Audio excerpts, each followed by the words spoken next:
नमस्कार मित्रों, मैं इस श्रावणी मास के पावन अवसर पर आपको बाबा की नगरी देवघर के लिए प्रस्थान करने वाला शुभारंभ स्थान जो है सुल्तानगंज, इसके विषय में कुछ जानकारी दूंगा। यहाँ कितनी व्यवस्थाएं होती है, इसके क्या इतिहास है।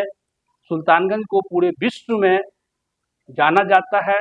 सुल्तानगंज बाबा नगरी देवघर के प्रस्थान स्थल के रूप में पूरे विश्व के श्रद्धालु इसे जानते हैं। तो आइए चलते हैं सुल्तानगंज के इतिहास के विषय में कुछ जानकारी देते हैं। तो भागलपुर के दक्षिण पश्चिम भाग में स्थित सुल्तानगंज दक्षिण में बांका से, उत्तर में नारायणपुर और खगड़िया जिला से, पूरब में नाथनगर से और पश्चिम में मुंगेर जिला से सटा हुआ है।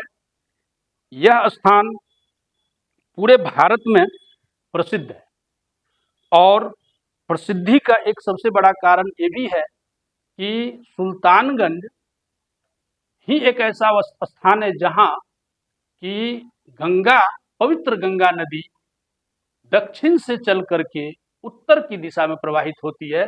पूरे भारत में ऐसी घटना सिर्फ और सिर्फ सुल्तानगंज में होती है, जबकि प्रायः हर जगह गंगा उत्तर से दक्षिण दिशा में प्रवाहित होती है, लेकिन सुल्तानगंज में नदी गंगा जी हैं वो दक्षिण दिशा से चल करके उत्तर दिशा में प्रवाहित होती है। इसीलिए यहाँ इस गंगा का नाम उत्तर वाहिनी गंगा रखा गया है। तो इसके बाद चलते हैं बाबा अजगैबीनाथ मंदिर के विषय में जानते हैं। बाबा अजगैबीनाथ मंदिर बहुत ही पौराणिक मंदिर है। इसका बहुत पुराना इतिहास है। जब आप इस मंदिर में जाएंगे तो आपको वहाँ की कलाकृतियाँ, वहाँ की नक्काशी, इससे आपको पता चलेगा कि ये मंदिर वास्तव में बहुत पुराना है। वहाँ जाने के रास्ते बनाए गए, वहाँ जाने के लिए पगडंडी का निर्माण किया गया है।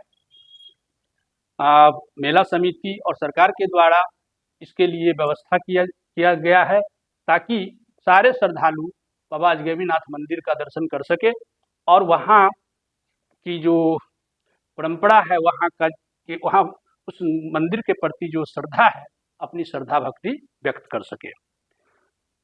तो बाबा अजगैबीनाथ मंदिर के बाद हम लोग आते हैं यहाँ जो आने वाले देश विदेश के जो कांवड़िया होते हैं, ये जो श्रद्धालु होते हैं पूरे विश्व से, जहाँ भी हिंदू धर्म के लोग, सनातन धर्म के लोग, यहाँ तक कि बौद्ध धर्म के लोग भी बाबा भोलेनाथ को काफ़ी श्रद्धा और भक्ति से इसकी प्रार्थना करते हैं, इनकी पूजा करते हैं।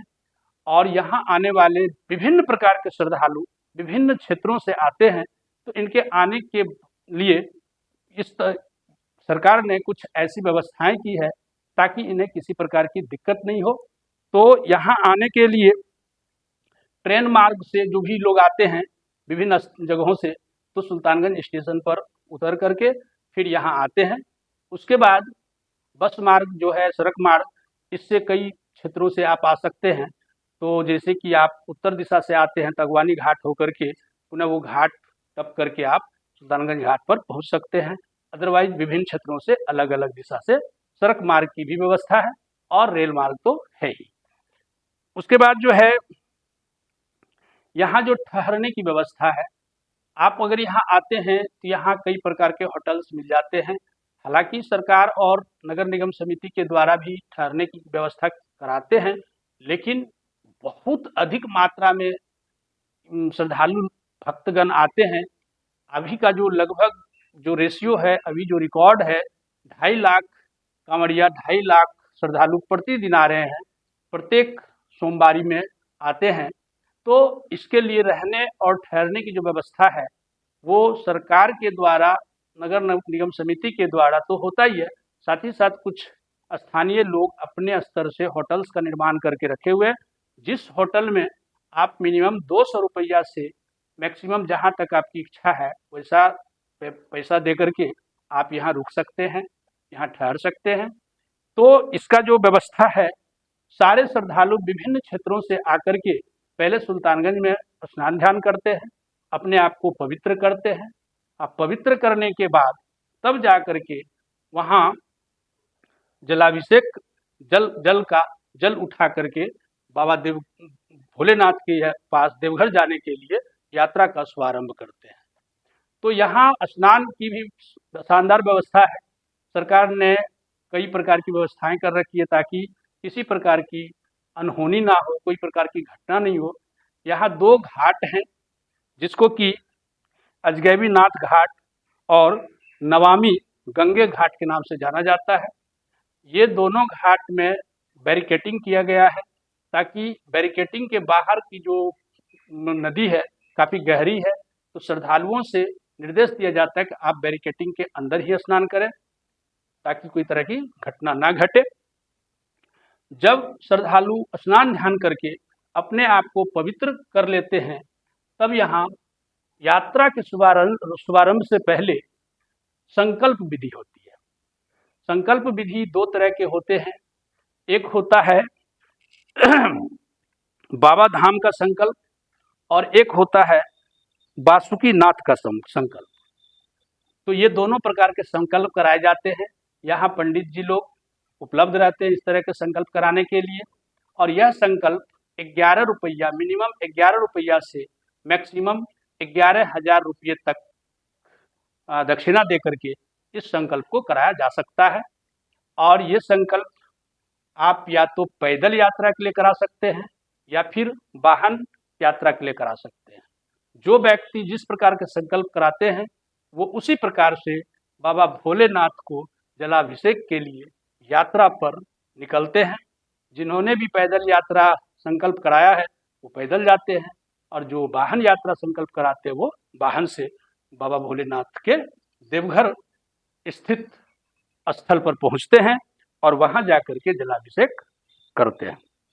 यहाँ कई प्रकार के दुकान भी लगे होते हैं जो कि कांवरियों को आवश्यकता अनुसार फल फूल, कामर, त्रिशूल, डमरू, लुटकी, गैलन आदि प्रकार के विभिन्न प्रकार के वस्त्र भी यहाँ उपलब्ध रहते हैं ताकि कांवरिये को जो भी आवश्यकता की वस्तु, जरूरत की वस्तु चाहिए वो वहाँ उपलब्ध हो। इस तरह के इसलिए यहाँ कई प्रकार के दुकान सजे होते हैं। यहाँ जो है 2024 के श्रावणी मेला के लिए कई प्रकार के व्यवस्था किए जा रहे हैं।